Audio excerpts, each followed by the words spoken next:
Welcome to this week's edition of Outdoors Online, a weekly webcast produced by the North Dakota Game and Fish Department. I'm your host, Mike Anderson.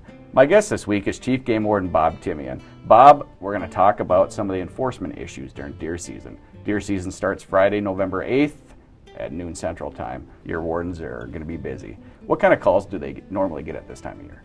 This time of year, they'll get calls for possible violations. They'll get calls. Occasionally they're going to call somebody lost their license. Just if you can think of it, they probably get a call on it. Some of the more common violations during deer season are tagging violations. What kind of things are hunters doing that are in violation when tagging? Well, the tagging rules is fairly straightforward. You shoot your deer. Once you get up to the deer, you put your tag on it. I mean, that's one of the first things you should do is put your tag on the deer, and then you don't have to worry about it. I mean, there are people who intentionally don't tag their deer, and then there are people who, because they don't put it on right away, get busy with field dressing the deer and loading it and just, the general talk, and then all of a sudden they're down the road and the tag's still in their pocket. That does happen. Now, when the warden stops you, he's not, he doesn't know when you're intentionally failure to tag and when you just made a mistake. I mean, obviously most people are going to say, "Oh, I just forgot," and even if they didn't. But that's one of the things that we find, and so we just tell people, it's also the easiest to tag right then, because before you get into field dressing your deer and you get blood and hair and everything's nice and clean, the tag goes on fairly easily. So just do it right away like you're supposed to. So tag it even before pictures. We would suggest that, but certainly tag it before you move it. If you're going to transport somebody else's deer, you need a permit. Yeah, it's a transport permit. You can get those from the local warden, or other law enforcement officers can get you those. Because during deer season, wardens are busy. If you need a transport permit and you're going to need one, say tomorrow, and you got the deer today, call ahead of time, get a hold of the warden. He can make arrangements to get with you and get you the transport tag. Don't wait till 15 minutes before you're ready to leave calling about a transport tag, because I can almost guarantee you the warden's not going to be there in 15 minutes. So a little pre-planning is good on your part. Okay, another question we're getting a lot of with these chronic wasting disease units. There's 3 of them. Let's go into a scenario, Bob. If I harvest a doe in one of these units, what do I need to do? First of all, if you're hunting in any of those units, I would go on the Game and Fish website, go to the CWD proc, and read through what the regulations are. That's number one. And then if you have questions after reading, call the department. We'll walk you through it.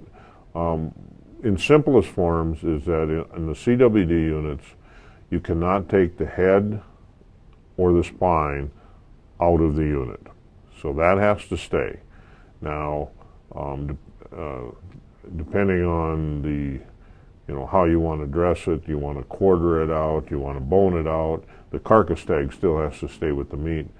But the head as a whole, now on antler deer, should you want to get them mounted, you can remove the skull cap, but then you have to clean all of the tissue and matter off of the skull cap. Has to be cleaned to bring it out. So that's real, in simple terms, that's what you need to do. And we would highly encourage people in those units to take that deer head and drop it off at one of our collection sites. And that has 2 benefits. One, to everybody in the department, because we want those samples to test to see, if there is movement of CWD or not, either way. And then also, as the hunter, you have the assurance that your deer will be tested, and should, in the relatively rare occasion that it be positive, we would notify you as soon as we knew that it's a positive, and then you can decide what you want to do with the rest of the deer from there. But so it has both to your benefit and the department's benefit that you drop those heads off at our collection sites. Okay, so if If I harvest a doe, I drop my head off at one of the collection sites. I can take the meat, if it's quartered out, to any butcher shop in the state. Yeah, along with that carcass tag, yeah, you can have any butcher shop that will accept the meat. You can take it to them and have it processed, or you can do it yourself. Okay, another question we get a lot of is retrieval.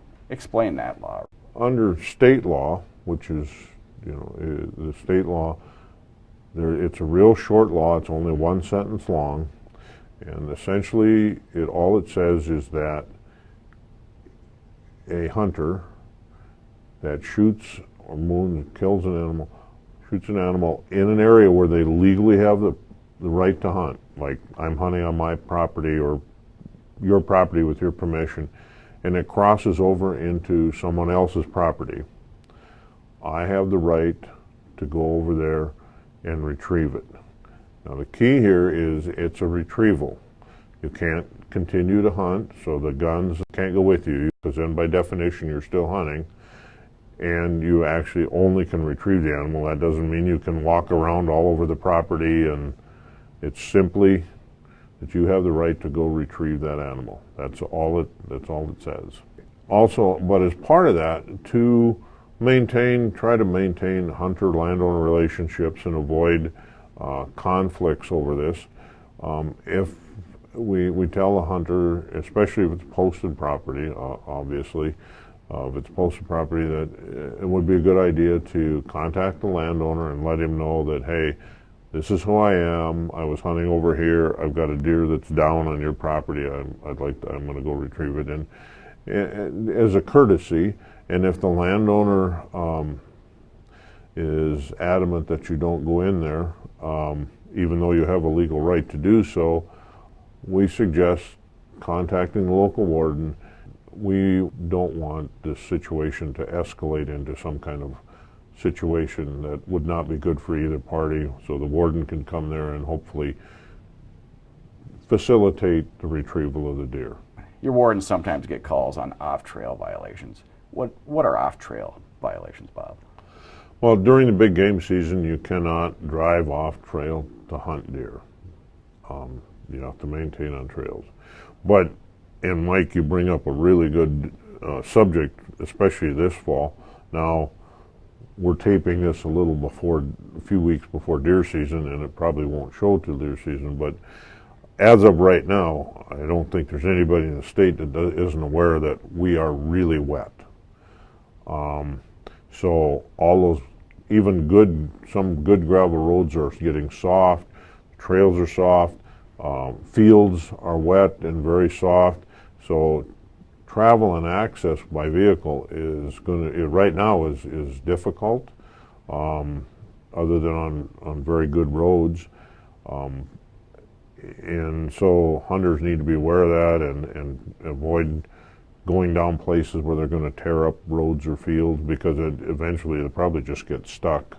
To be very aware of that. Now, by the time this airs, the situation may have improved. We may be a little drier.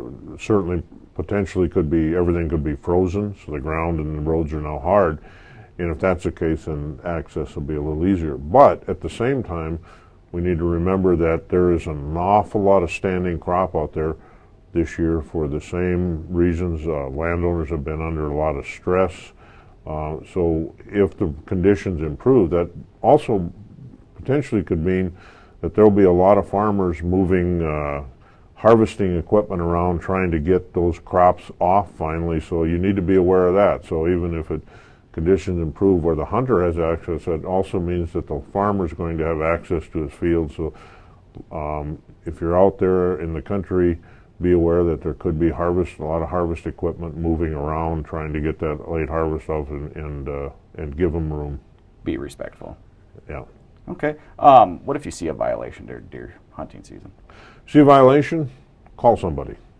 Call the RAP numbers, state radio. All our warden numbers are published. The Game and Fish, all our wardens have cell phones. All the office here, if it's during regular office hours. But give somebody a call. Give a warden a call. Give the local warden a call. Give us a call, as soon as you can, because the sooner we get the call of a potential violation, it certainly ups the odds of us being to apprehend the person should there be an actual violation. And we have a lot of questions and answers on our website regarding deer season. Game and Fish website, we have commonly asked questions and the answers are right there. Or just, if you have questions, we prefer you call.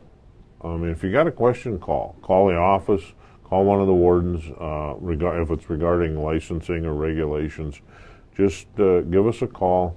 Okay, and the most important thing during the deer season is? Yes, and as always, the big thing is practice safety. Be safe. Know where you're shooting. When you're traveling on the roads, be aware of traffic. Don't be stopping in the middle of the roads. Just common sense safety stuff, and so that everybody goes home and has a good hunt. A lot of great information, Bob. Thank you. The deer gun season in North Dakota opens Friday, November 8th at noon Central Time and runs through Sunday, November 24th. For more information on the deer gun season in North Dakota, visit the Game and Fish website at gf.nd.gov. For Chief Game Warden Bob Timian and the rest of the staff here at the Game and Fish Department, thanks for joining us for this week's Outdoors Online. We'll see you again next week.